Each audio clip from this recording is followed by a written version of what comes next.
بسم اللہ الرحمن الرحیم۔ السلام علیکم۔ نادانی کی قیمت اور مکافات عمل، زینت کی سچی آپ بیتی۔ یہ کہانی اسلام آباد کی رہنے والی ایک لڑکی زینت کی ہے، جسے گھر والے اور دوست پیار سے زنی کہہ کر پکارتے تھے۔ زینت اپنے والدین کی اکلوتی بیٹی تھی اور 2 بڑے بھائیوں کی اکلوتی اور لاڈلی بہن تھی۔ چونکہ وہ گھر میں سب سے چھوٹی اور اکیلی لڑکی تھی، اس لیے والدین اور بھائیوں نے اسے پھولوں کی طرح پالا تھا۔ اس لاڈ پیار کا نتیجہ یہ نکلا کہ زینت کی طبیعت میں ایک بہت بڑا عیب پیدا ہو گیا، اور وہ تھا شدید غصہ اور ضدی پن۔ زینت کو اپنی زندگی میں کبھی کسی چیز کے لیے انتظار نہیں کرنا پڑا تھا۔ وہ بچپن سے جس چیز پر انگلی رکھ دیتی، وہ اسے فوراً مل جاتی۔ اگر کبھی کسی چیز میں تھوڑی دیر ہوتی تو وہ رو کر روٹھ کر یا غصہ دکھا کر اپنی بات منوا لیتی تھی۔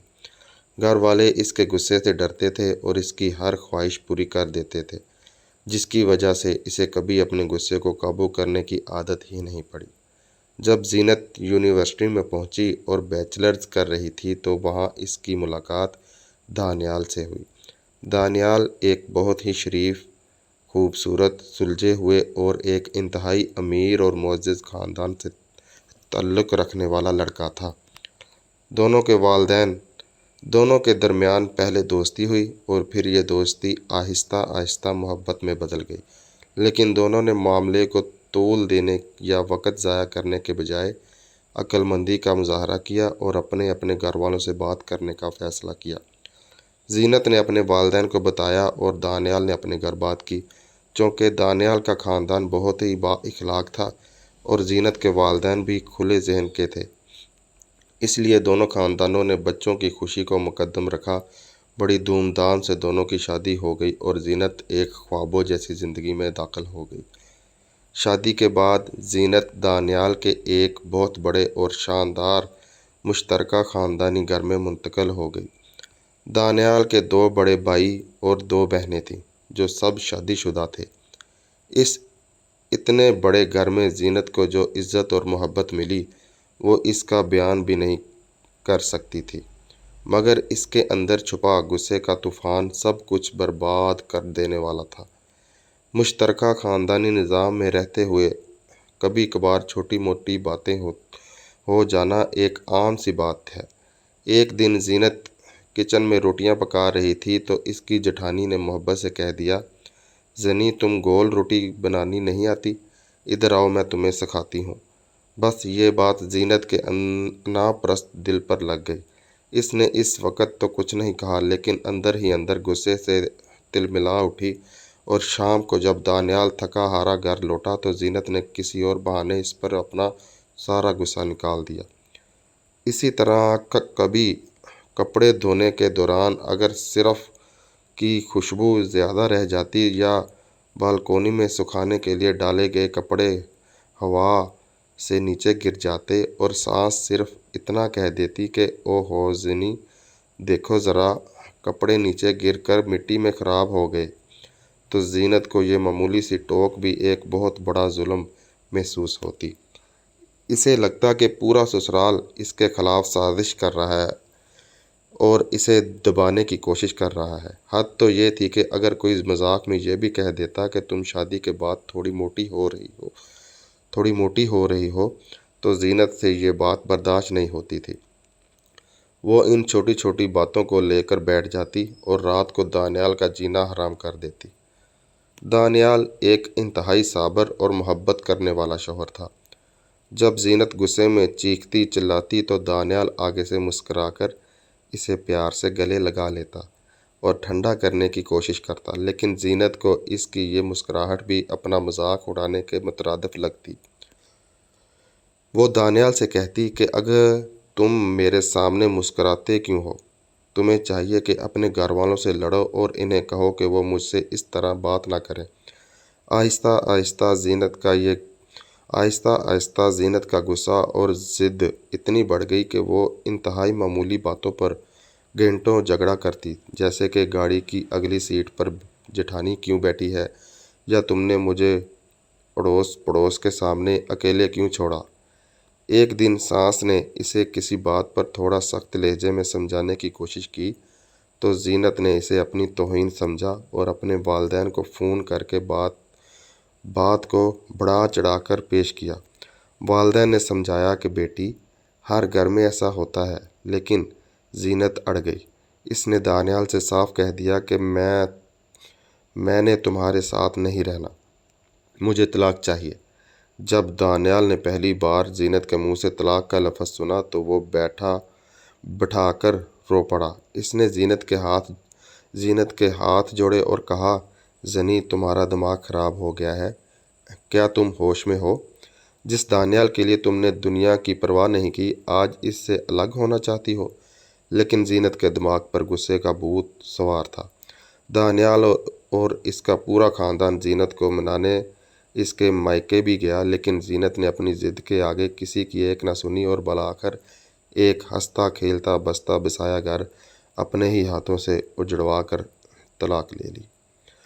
طلاق کے بعد زینت نے اپنے آپ کو مائکے کے اوپر والے پورشن میں قید کر لیا۔ اس نے اپنی ادھوری پڑھائی کو دوبارہ شروع کرنے کا فیصلہ کیا اور یونیورسٹی میں ماسٹر میں ایڈمیشن لے لیا۔ وہاں اس کی ملاقات سائرہ نامی ایک لڑکی سے ہوئی جو جلد ہی اس کی سب سے بہترین اور مخلص دوست بن گئی۔ سائرہ بہت ہی سمجھدار اور حقیقت پسند لڑکی تھی۔ ایک دن جب زینت نے سائرہ کو اپنی طلاق اور سسرال کے معاملات کی پوری کہانی سنائی تو سائرہ نے زینت کو کوئی ہمدردی دینے کے بجائے صاف الفاظ میں آئینہ دکھایا۔ سائرہ نے کہا، زینت، تم بہت بڑی بیوقوف اور احمق ہو۔ جن باتوں پر تم نے اتنا بڑا گھر اور دانیال جیسا ہیرا شوہر چھوڑ دیا ہے، وہ باتیں تو ہر گھر کی کہانی ہے۔ تم لاڈ پیار کی وجہ سے ذہنی طور پر پختہ نہیں ہو پائی۔ اگر تم نے کبھی پاکستانی ڈرامے بھی غور سے دیکھے ہوتے تو تمہیں سمجھ آتی کہ یہ چھوٹی موٹی نوک جھونک شادی کا حصہ ہوتی ہے۔ تم پر کوئی ظلم نہیں ہوا، بلکہ تم نے اپنے غصے کی وجہ سے اپنی جنت خود اپنے ہاتھوں سے جلا دی۔ سائرہ کی ان باتوں نے زینت کے بند دماغ کے کواڑ کھول دیے۔ جیسے جیسے وقت گزرا، زینت کو شدت سے احساس ہونے لگا کہ وہ واقعی خرابی سسرال میں نہیں بلکہ اس کے اپنے غصے اور انا میں تھی۔ اسے دانیال کی وہ محبتیں، اس کا صبر اور اس کا رو رو کر منتیں کرنا یاد آنے لگا اور وہ اندر ہی اندر پچھتاوے کی آگ میں جلنے لگی۔ اس نے اپنے رویے کو یکسر بدل دیا، اپنا غصہ ختم کر لیا اور اپنے والدین کے سامنے رو کر معافی مانگی کہ اب آپ جہاں کہیں گے میں وہیں شادی کر لوں گی۔ لیکن اب وقت بدل چکا تھا۔ اسی دوران زینت کے والد اچانک دل کا دورہ پڑنے سے انتقال کر گئے اور والدہ اس صدمے کو برداشت نہ کر سکیں اور ٹھیک 6 ماہ بعد وہ بھی اس دنیا سے رخصت ہو گئیں۔ اب زینت اپنے بھائیوں اور بھابھیوں کے رحم و کرم پر تھی۔ اگرچہ بھائی محبت کرنے والے تھے، لیکن زینت کو ہر وقت یہ احساس کھائے جاتا تھا کہ وہ ان پر ایک بوجھ بن چکی ہے اور بھابھیاں چاہتی ہیں کہ کسی طرح اس کی دوسری شادی ہو جائے اور یہ یہاں سے چلی جائے۔ زینت اب 29 سال کی ہو چکی تھی۔ وہ خوبصورت اور پڑھی لکھی تو تھی، مگر متعلقہ طلاق یافتہ کا داغ اس کے ساتھ تھا، جس کی وجہ سے اب اس کے لیے اچھے رشتے نہیں آ رہے تھے۔ جو بھی رشتہ آتا وہ یا تو عمر رسیدہ مردوں کا ہوتا یا بچوں والوں کا یا پھر کسی ایسے شخص کا جو دوسری شادی کرنا چاہتا تھا۔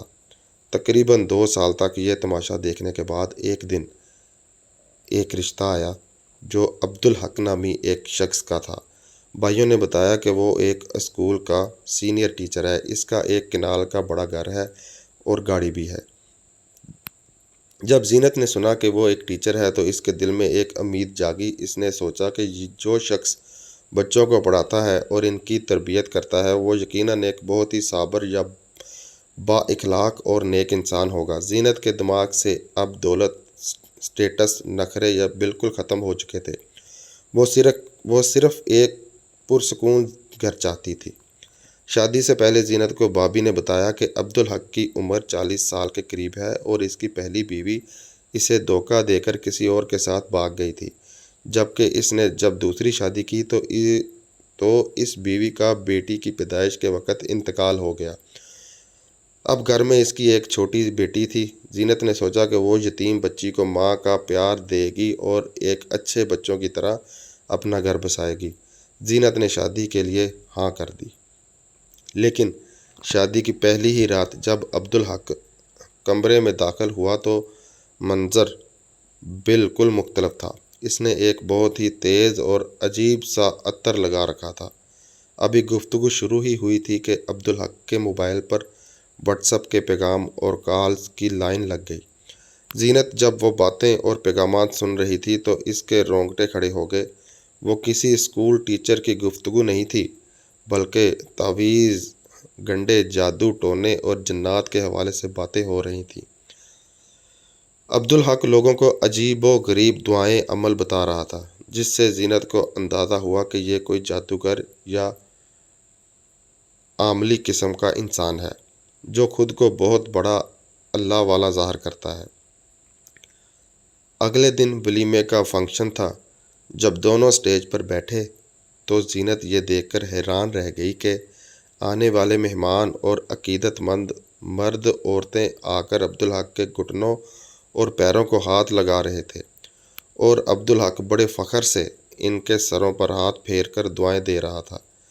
شادی کے 15 دن بعد یہ حقیقت پوری طرح کھل کر سامنے آ گئی۔ ایک دن عبدالحق نے اپنے چھوٹے بھائی کو آواز دی اور صحن میں 4-5 کالے رنگ کے بکرے اور کالی مرغیاں کھڑی تھیں۔ اس نے بھائی سے کہا، ان سب کو ذبح کرو اور گوشت فریزر میں رکھوا دو۔ زینت نے حیرت سے پوچھا، یہ سب کیا ہے؟ تو عبدالحق مسکرا کر بولا، یہ میرے محبت کرنے والے عقیدت مند کر جاتے ہیں۔ زینت نے کہا، یہ تو صدقے کے جانور لگ رہے ہیں۔ اس پر عبدالحق کا لہجہ بدلا اور اس نے کہا، جب میں لوگوں کے مسائل کے لیے عمل کرتا ہوں تو یہ جانور صدقے کے نہیں رہتے۔ ہمیں اپنے کام کے لیے کالے رنگ کے ہی جانور چاہیے ہوتے ہیں۔ تم عورت ہو، اس نظام کو نہیں سمجھو گی۔ بس اچھا سا کھانا پکاؤ، شام کو میرے کچھ خاص مہمان آ رہے ہیں۔ زینت اب ایک بھیانک دلدل میں پھنس چکی تھی۔ اس نے دیکھا کہ پورا دن ان کا ڈرائنگ روم مردوں عورتوں سے بھرا رہتا تھا، اور عبدالحق نے کچھ مرد عورتیں باقاعدہ تنخواہ پر رکھے ہوئے تھے، جو بھولے بھالے اور مجبور گاہکوں کو پھنسا کر اس کے پاس لاتے تھے۔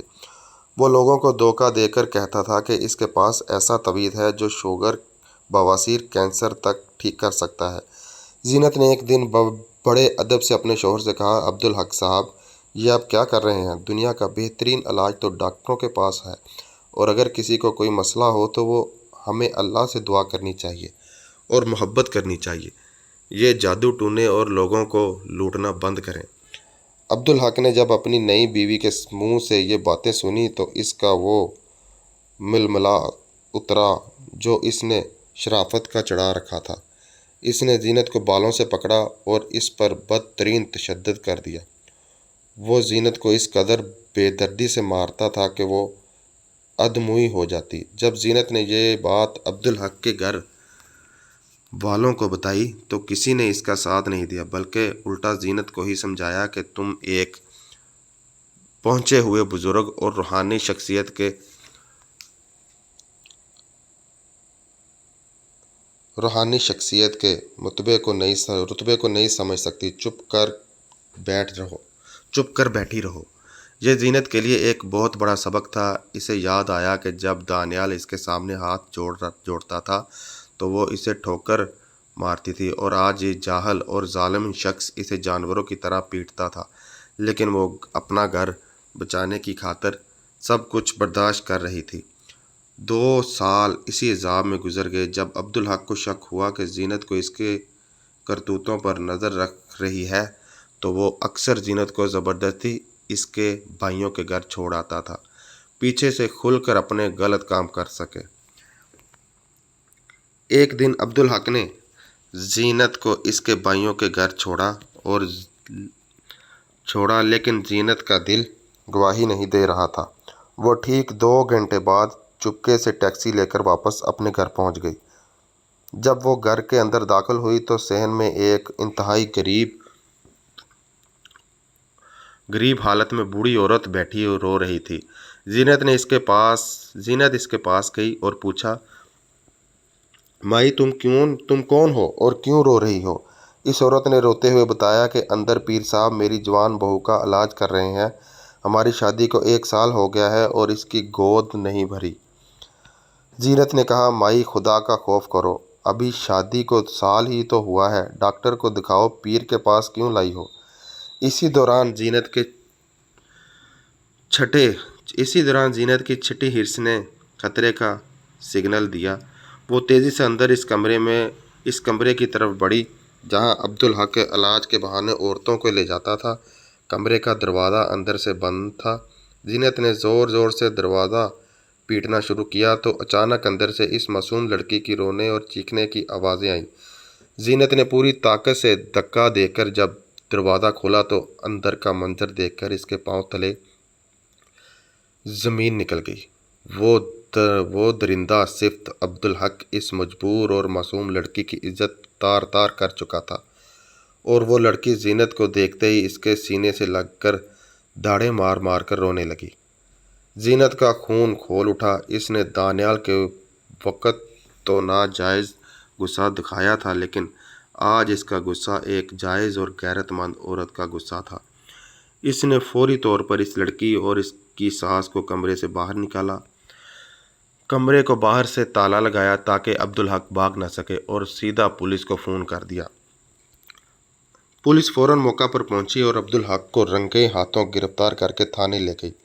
لڑکی اس کی ساس کو بھی بیان کے لیے لے جایا گیا۔ زینت بہت خوش تھی کہ اس نے ایک درندے کو اس کے انجام تک پہنچا دیا۔ اس نے سائرہ کو فون کر کے سب بتایا۔ سائرہ نے کہا، تم نے بہت اچھا کیا، اب تم اس گندے گھر میں نہیں رہ سکتی، اب اپنے بھائیوں کو بتاؤ اور وہاں سے نکل آؤ۔ زینت نے کہا، میں ابھی یہیں رکوں گی تاکہ اس کے گھر والے ثبوت نہ مٹا سکیں۔ میں عدالت میں اس کے خلاف گواہی دوں گی اور اسے 14 سال کے لیے جیل بھجواؤں گی۔ لیکن افسوس، ہمارے معاشرے کا غریب اور کمزور طبقہ خوف اور پیسے کے آگے جھک جاتا ہے۔ ٹھیک 6 گھنٹے بعد عبدالحق تھانے سے رہا ہو کر بڑے دھڑلے اور اکڑ کے ساتھ گھر واپس آ گیا اور زینت کے سامنے آ کر بیٹھ گیا۔ زینت نے حیرت اور صدمے سے پوچھا، تم باہر کیسے آئے؟ تو عبدالحق نے کہکا لگا کر کہا، تم بہت پاگل عورت ہو، تم اس ملک کے نظام کو نہیں جانتی۔ اس لڑکی کے گھر والوں نے مجھ پر پرچہ دینے سے صاف انکار کر دیا ہے اور بیان دیا ہے کہ اندر کچھ بھی نہیں ہوا تھا، میرے بس تھوڑے سے پیسے لگے اور میں باہر آ گیا۔ لیکن تم نے جو میرے ساتھ کیا ہے، مجھے پولیس کے حوالے کیا، میں اب تمہیں اپنے گھر میں نہیں رکھ سکتا کیونکہ تم میرے بزنس کے لیے خطرہ ہو۔ عبدالحق نے فوراً کاغذ اٹھایا، اس پر طلاق نامہ لکھا اور اپنے بھائی اور بہنوئی کو گواہ بنا کر دستخط کروائے، اور وہ کاغذ زینت کے منہ پر مار کر کہا، بی بی نکل جاؤ میرے گھر سے۔ زینت خاموشی سے اپنا سامان اٹھا کر اپنی دوست سائرہ کے گھر چلی گئی۔ اس نے اپنے بھائیوں کو کچھ نہیں بتایا کیونکہ وہ ان کے سامنے مزید شرمندہ نہیں ہونا چاہتی تھی۔ زینت اب اندر سے بالکل مر چکی تھی۔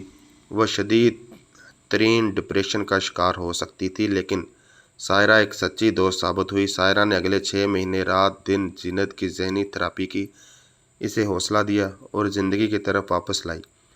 سائرہ کے والد نے قانونی طور پر زینت کا طلاق نامہ جمع کروا کر نادرہ سے اس کا طلاق کا سرٹیفکیٹ بنوا دیا۔ کچھ عرصے بعد سائرہ نے زینت سے کہا، میں ایم فل اور پی ایچ ڈی کے لیے فن لینڈ جا رہی ہوں، تمہارا یہاں اب کوئی نہیں ہے، تم بھی میرے ساتھ چلو۔ زینت کے پاس پیسے نہیں تھے، لیکن سائرہ کے مہربان والد نے زینت کے اخراجات بھی خود اٹھائے اور دونوں کا ایڈمیشن فن لینڈ کی ایک یونیورسٹی میں کروا دیا۔ دونوں فن لینڈ منتقل ہو گئیں۔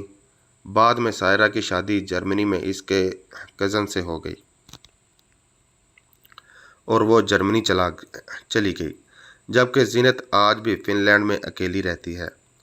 آج زینت کے پاس ایک بہت اچھی نوکری ہے، بینک میں لاکھوں روپے ہیں، بڑی گاڑی ہے، مکمل آزادی اور ہر آسائش موجود ہے، لیکن اس کے پاس سکون نہیں ہے۔